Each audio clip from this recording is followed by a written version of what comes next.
নমস্কার, welcome to my channel e learning with Arnab sir. আমি এই চ্যানেলে প্রতিনিয়ত মাধ্যমিক, উচ্চ মাধ্যমিক, গ্র্যাজুয়েশন এবং কম্পিটিটিভ লেভেলের স্টাডি মেটেরিয়ালস এবং ফ্রি ক্লাস প্রোভাইড করে থাকি। আজকে ক্লাসটা তাদের জন্য যে সমস্ত ছাত্রছাত্রীরা 2026 সালে West Bengal Council of Higher Secondary Education আন্ডারে ক্লাস 12-এ সেমিস্টার 4 পরীক্ষা দেবে।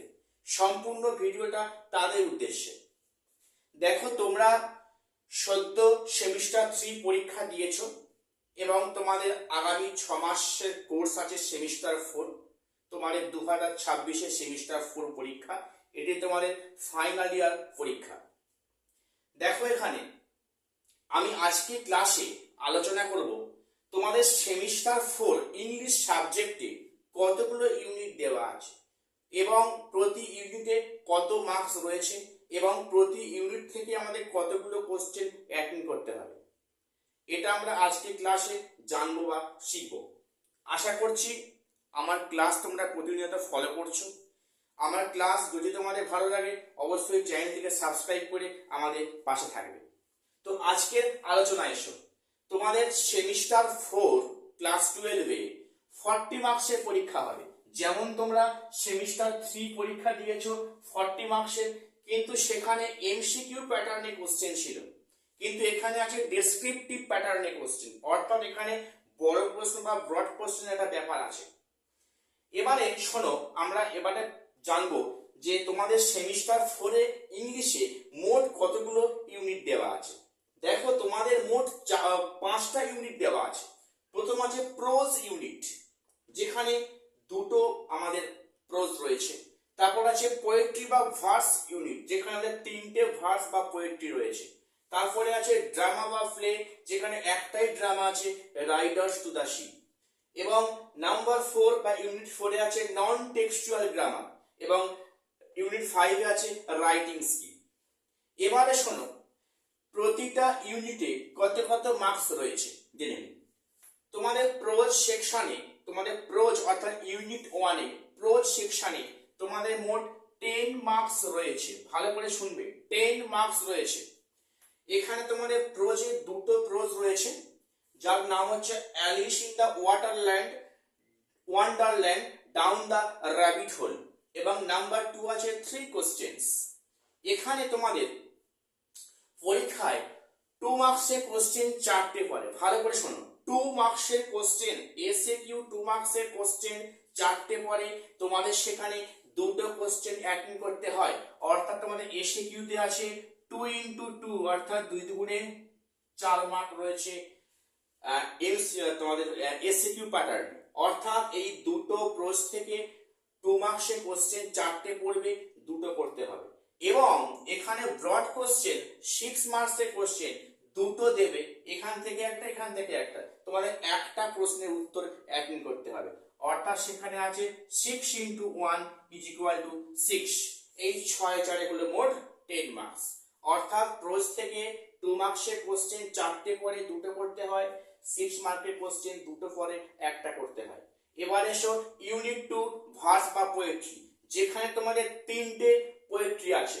একটা আছে কি হক roasting, number 2 that time of year, sonnet number 73, number 3 আছে দ্য গ্রিন হাউস এফেক্ট।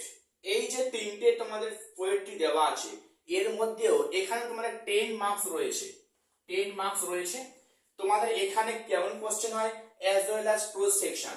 দেখো, তোমাদের এই 3টে পোয়েট্রি থেকে 2 মার্কসের এসএকিউ কোশ্চেন পরে, পরীক্ষায় 4টে পরে, তোমাদের দুটো কোশ্চেন অ্যাটেন্ড করতে হয়। 2 into 2 is equal to 4। এবং এখান থেকে 6 মার্কসের কোশ্চেন 3টে পরে, সবগুলো টেস্ট থেকে একটা করে কোশ্চেন দেয়, সেখানে তোমাকে মাত্র একটা কোশ্চেন অ্যাটেন্ড করতে হয়, অর্থাৎ 6 into 1 is equal to 6। আমরা কি শিখলাম বা আমরা কি জানলাম? পোয়েট্রি সেকশন থেকে 2 মার্কসের কোশ্চেন 4টে পরে, দুটো করতে হয়। 6 মার্কসের কোশ্চেন 3টে পরে, একটা করতে হয়। এই হলো 6 মোট 10 মার্কস, 10 নাম্বার। এরপরে এসো প্লে বা ড্রামা। এখানে একটাই ড্রামা আছে, এটা সবারই জানা, রাইডার্স টু দ্য সি। তোমরা এটা সবাই সেমিস্টার 3-তে এমসিকিউর জন্য পড়েছিলে, তোমাদের ছিল সিলেবাসে। এবং সেটা কিন্তু সেম ড্রামা বা প্লে আবার সেমিস্টার 4এও আছে, নাম রাইডার্স টু দ্য সি। এখান থেকে তোমাদের 5 মার্কস আছে, এখান থেকে কোনো এসে কিউ কোশ্চেন পড়ে না, এখানে 5 মার্কসের কোশ্চেন পরীক্ষায় দুটো পড়ে একটা করতে হয়। আবার শোনো, এখানে 5 মার্কস আছে, এখানে কিন্তু কোনো এসে কিউ কোশ্চেন পড়ে না, এখানে অনলি 5 মার্কসের কোশ্চেন দুটো পড়বে একটা করতে হবে, অর্থাৎ 5 × 1 = 5 মার্কস। এই হলো আমাদের ড্রামা বা প্লে সেকশন। এরপরে এসো নন টেক্সচুয়াল গ্রামার। দেখো সেমিস্টার 3 তোমরা কি করেছো বলতো, টেক্সচুয়াল গ্রামার করেছো, কিন্তু এখানে আছে নন টেক্সচুয়াল গ্রামার। এখানেও তোমাদের 5 মার্কস রয়েছে, সেখানে তোমাদের 5টা গ্রামার দেবে, 5 × 1 = 5। সেখানে 1 মার্কের 5টা দেবে, যেখানে 5 মার্ক রয়েছে।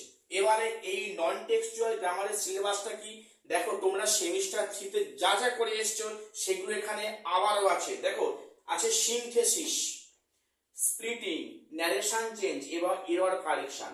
তোমরা এগুলো সবগুলোই তোমরা সেমিস্টার 3 তে অলরেডি করে এসছো, সেগুলোই আবার তোমাদের রিপিট করা আছে। এরপরে এসো রাইটিং স্কিল। তোমাদের সেমিস্টার 4 কিন্তু রাইটিং স্কিল একটা বেশ ভাইটাল জায়গা, এখানে 10 মার্কস রয়েছে, 10 মার্কস রয়েছে। দেখো এখানে এই যে 10 মার্কস রয়েছে, এখানে দেখো দুটো আমাদের সেকশন রয়েছে। এখানে একের আছে এসে রাইটিং, যেখানে আমাদের 150 ওয়ার্ডের মধ্যে লিখতে হয়, যেখানে থাকে 10 নাম্বার। এসে রাইটিং যদি কেউ অ্যাটেন্ড করে সেখানে তাকে 10 নাম্বারের জন্য অ্যাটেন্ড করতে হবে। এবং কেউ যদি এসে রাইটিং না করে তাহলে সেক্ষেত্রে ড্রাফটিং ইমেল এবং blog writing, not blog, blog writing, এখানে দুটো রাইটিং করতে হবে। 5 5 10 নাম্বার, 75 ওয়ার্ডস করে করতে বলে, 5 5 10 নাম্বার। কেউ যদি মনে করে আমি এসে রাইটিং 10 নাম্বার করব, তাহলে তাকে এগুলো করতে হবে না। কেউ যদি মনে করে আমি এসে রাইটিং করব না, তাহলে তাকে রাইটিং দুটো করতে হবে, একটা ড্রাফটিং ইমেল এবং ব্লগ রাইটিং। এই নিয়ে হলো মোট 10 নাম্বার। তাহলে আমি আজকে ক্লাসে আলোচনা করলাম কোন ইউনিটে কত মার্কস রয়েছে এবং আমাদের কত মার্কসের কোশ্চেন কতগুলো অ্যাটেন্ড করতে হবে। আমি এর পরে ক্লাসে তোমাদের বলে দেব। দেখো একটা কথা বলি, তোমাদের West Bengal Council of Higher Secondary Education যে সিলেবাসটা করেছে, এই সিলেবাসের মধ্যে কিন্তু অসংখ্য ফাঁক ফোকর রয়েছে, অর্থাৎ কিন্তু এখানে সাজেস্টিভ কোশ্চেন কিছু করলে আমরা পরীক্ষায় 100% কমন পেয়ে যাব। এখানে যদি আমরা একটু সিস্টেমেটিক ওয়েতে পড়াশোনা করি না, তাহলে দেখবে আমরা প্রত্যেককেই এখানে 40 মার্কস কমন পেয়ে যাব, সবাই প্রত্যেককে, যদি আমরা একটু বুদ্ধি করে একটু আমরা সিস্টেমেটিক ওয়েতে পড়াশোনা করি। আমি তোমাদের পরে ক্লাসে আসবো, বলে দেবো যে এইগুলো টেক্সটের মধ্যে আমরা কোনটা কোনটায় বেশি জোর দিয়ে করব আর আমরা কোনটাকে কম গুরুত্ব দিয়ে করব, আমি সে নিয়ে পরবর্তী ভিডিও আসছি। তার আগে বলে রাখি, আজকে তোমাদের ক্লাসটি কেমন লাগলো অবশ্যই কমেন্টে আমাকে জানাবে। আর যদি আমার চ্যানেলটি তোমাদের ভালো লাগে অবশ্যই সাবস্ক্রাইব করে আমাদের পাশে থাকবে। আর হ্যাঁ, অবশ্যই করে ভিডিও একটি লাইক দিও। তো আজ এখানে শেষ করলাম, দেখা হচ্ছে পরে কোনো ভিডিওতে। নমস্কার।